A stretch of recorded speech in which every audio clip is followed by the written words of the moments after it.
Katie, are you at the market now? Yes, I just parked my car. Is everything okay? Do you need something from the store? I just got a call from my daughter. She told me she is pregnant. Bethany? Really? Congratulations! I am so excited. She has done such a good job. So we have to celebrate tonight. It's too bad she's not close to celebrate together. But I want to take pictures and send them her way. Alright then, shall we get some steak? Or did you have something specific in mind? A special recipe of yours, perhaps? You're the one cooking. I'm too busy dealing with my stuff. So, whatever you prefer is fine. Okay. Too bad she beat you, Katie. Are you referring to her getting pregnant before me? Duh. It's been, like 3 years since you've gotten married to Roy? Are you spending enough time with him?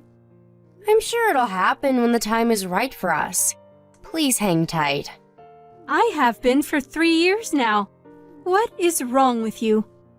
I don't understand why you won't get pregnant. I agreed for you to live with me so that you can continue to work from home. You should have more time compared to couples who work full-time. And I do most of the housework. Who do you think took out the trash this morning? You. But I do all the cooking, cleaning, and washing every day. Here we go again. I let you live in my house for free, for God's sake. You have to pay me back somehow, don't you? I believe it's the other way around. You asked us to live with you.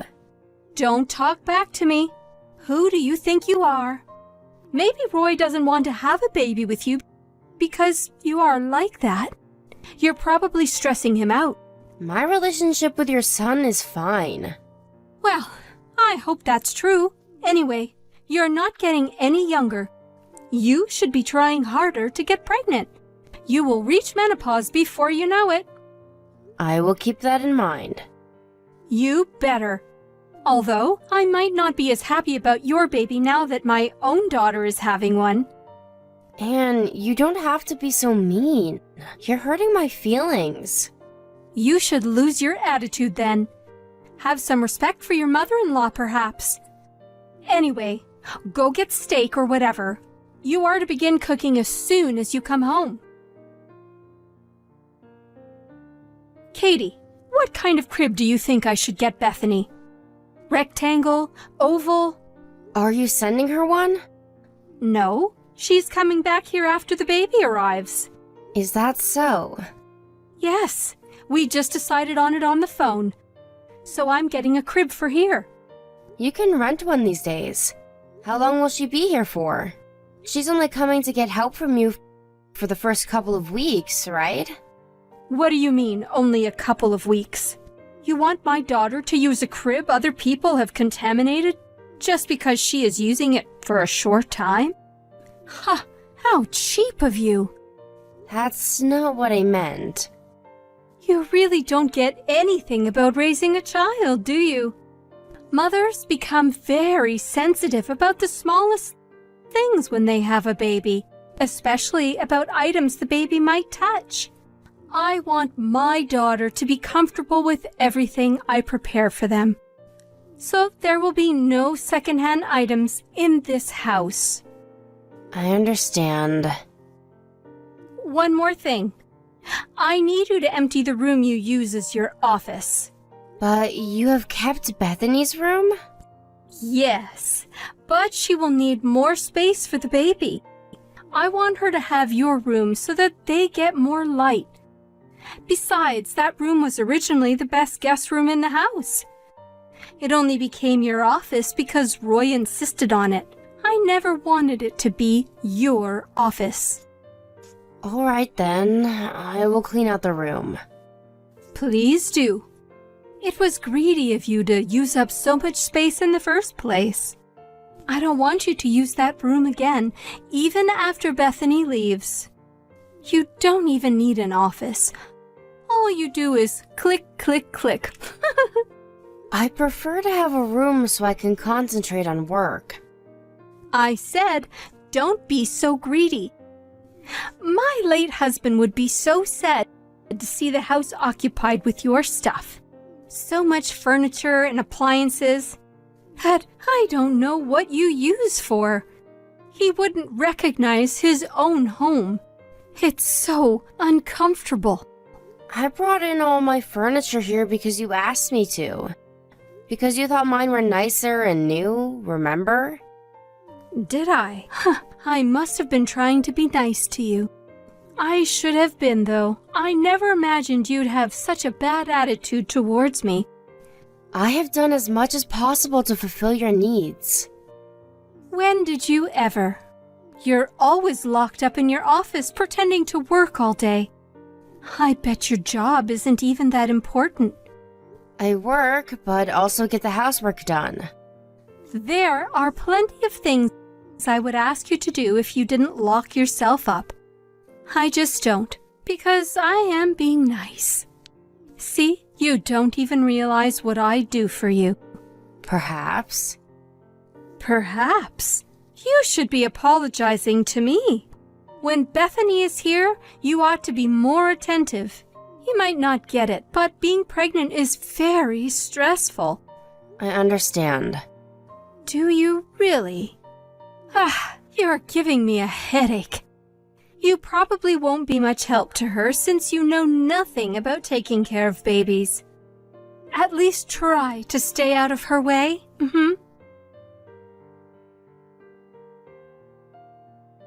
Hi, Anne. Sorry I'm late. My meeting took longer than I expected.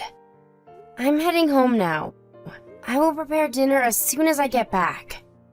No need. I'm ordering in. Sorry I couldn't cook tonight. Katie, in case you have forgotten, I have allowed you to keep your job because you said you are working from home. You never said anything about having meetings out in the city. This was irregular. My client wanted to have this important meeting face-to-face. I don't care what your client says. If you ever do it again, you will have to quit your job. I don't think it will happen again. You think? I have a strict routine to start dinner at 6:30 p.m.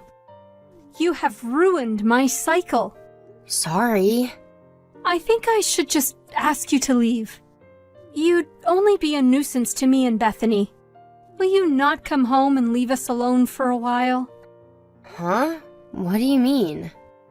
I said, I'm kicking you out. Get it? You won't be any use. Rather, you just add more stress. Oh, well, are you sure? What? You make it sound as if I need you. I prefer you gone. I would have zero issues. Okay then. Don't come asking for help later. I will not feel sorry for you. Your help? What can you do? I asked you to do all the chores so that you can improve your low housekeeping skills. I can manage everything without you. Great then. Just to clarify, you don't need me, correct? How many times do I have to tell you to understand? I said I don't. You only annoy me. I will leave before Bethany comes back then. Please do. I'm so relieved I can spend quality time with my daughter and the baby. No more stranger in the house. Woohoo! Katie, my house. What is going on? Oh, hi. You're back? What is happening? Why is all of my furniture gone? I told you I was moving out today. Have you forgotten? Of course not. But why is the entire house empty? How am I supposed to live without any furniture or appliances? I bought most of it, remember? I'm sure I'm entitled to move it out with me. Is there any reason why I should leave my belongings with you? I live here. And I only meant for you to leave while Bethany is here. I never told you to get out for good. Oh, you didn't? You said you didn't need me at all. So I figured we were not living together anymore. Oh, you understood wrong then. But you said I was a nuisance, and that I would be no use to you or Bethany. I was only referring to the next couple of weeks while she's here. You know, I lived there. It's quite sick to kick someone out of their home, don't you think? Where did you expect me to go during those few weeks?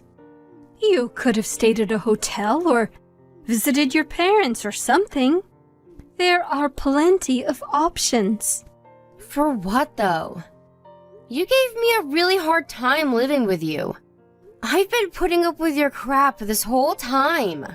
Yet, you have absolutely no respect towards me. First of all, I only moved in with you because you begged. You got Roy to feel sorry for you, saying you were so lonely since your husband passed.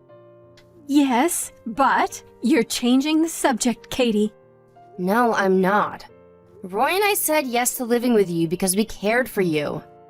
I never dreamt that you would be so horrible to me. I will not have any sympathy towards you, nor will I spend any further second tolerating your crap. Bethany will be here soon. How am I going to take care of her and the baby in an empty house? Oh, no worries. Roy called Bethany and explained the situation. She will not be staying with you. What? Because the stay will not be comfortable for them. Besides, she never wanted to come, did she? She said you begged her. Anyone would want to spend time with their first grandchild, and she agreed that she would be able to rest if they stay with me. No, that's what you said. She never wanted to travel with a newborn baby. And now, she's very angry with you for how you've treated me. I have never done anything wrong. You bullied me all along. And now your own daughter says she is done with you. Because she can't stand the fact that you used her to kick me out. You will not be meeting your grandchild anytime soon. No, it's the only thing I've been looking forward to for months. I'd react the same if I were in Bethany's shoes. I would feel so embarrassed if my mother was bullying my sister-in-law. I never bullied you. I was giving you advice as someone who has been a housewife for a very long time. You need to correct what you told Bethany. I will not, because I disagree. You promised to split the housework when we moved in, but that turned out to be a lie. I handled all the chores anyway, yet you verbally abused me every single day. So when you asked me to leave, I thought, hooray! Listen, Katie, I said those things because I only wanted you to become a better wife. Well, thankfully, Roy says I am a good wife. So yeah, have fun living on your own. I will not be returning ever. Katie, I am sorry. Please, come back. Nope, we already found a new place to live. Perhaps not right away. I was all wrong. You see, you were so nice to do what I always wanted you to do.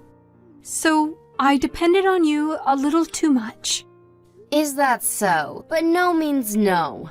Considering what you have done and said to me, I refuse to live with you. Never, ever.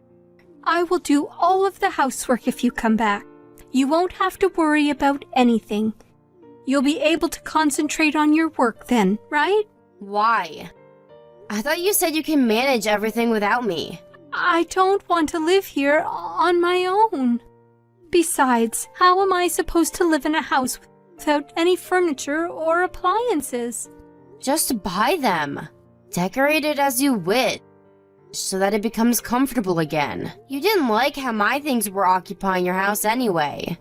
Now you can do whatever you want. I didn't mean it. Oh, so you just said it to hurt me? There must be something seriously wrong with you then. I'm sorry. I'm really, really sorry. I am deeply sorry for everything I have done. It's too late, Anne. You're the one who kicked me out. All I did was listen to you. I thought you'd be happy since you won't have a stranger in the house anymore. Anne tried to reach me many times after our last conversation. I, of course, blocked her and deleted her from my smartphone. She contacted Roy too, but he was too angry to let her make any excuses. He's been ignoring all her messages since then. Bethany is too furious about what happened and stopped talking to her mother. She had her baby recently, but Anne has not met her grandchild. I felt very sorry that Bethany and her baby were put in the middle of our fight. But to my surprise, Bethany was thankful that I told her what her mother had done to me. Bethany was already tired of her mother telling her what to do during pregnancy on the phone every day. So she was actually relieved that she didn't have to stay with Anne after the baby arrived. Anne, despite calling me a nuisance and all, was quite shocked that I moved out of the house with my husband. She has become a complete introvert and never leaves her house now. But I do not feel sorry for her. I never agreed to take the sandbag role so that Anne could relieve her stress. I will not be living with her ever again. I hope someday she understands that she brought everything upon herself and is able to repent her own actions. After 6 months since moving out, I found out I was pregnant with my first child. I think it took me a while to get pregnant because my body knew I was not in the right environment to get pregnant living with Anne. Right now, I'm glad I don't have to spend my maternity life around her.